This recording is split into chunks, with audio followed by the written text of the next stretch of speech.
नाही, मुंबईची टोपोग्राफी जर पाहिली तर तो कपबशी सारखा आकार आहे. तर त्याच्यामुळे थोडासा अधिक पाऊस आणि भरती असं एकाच वेळेस दोन्हीचं कॉम्बिनेशन असेल तर त्यात आपण पाण्याचा निचरा जो समुद्रात आपण सोडतो त्या सोडण्यावर बंधनं येतात. सगळं पाणी सोडता येत नाही. मग त्यावेळेस मुंबईत तुमतेही वस्तुस्थिती आहे आणि ही तुंबणारी मुंबई काय रातोरात बदलता येणार नाही. याच्यासाठी काही ठोस उपाययोजना जे सरकार करत आहे तर मला टप्प्याटप्प्यानं ह्या तुंबणाऱ्या मुंबईचं बदललेलं स्वरूप तुम्हाला दिसेल.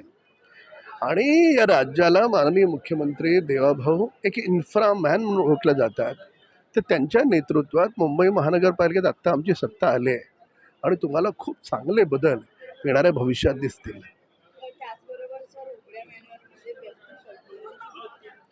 शाकी नाक्याला घडलेली घटना ही अत्यंत दुर्दैवी आहे. मन हेलावून सोडणारी घटना आहे. तर त्याच्यामुळे तिथलं मॅनहोलचं झाकण गेलं कुठे, ते तुटलं होतं का चोरीला गेलं आहे? कारण मॅनहोलची बरीच झाकणं ते मटेरियल महाग आहे.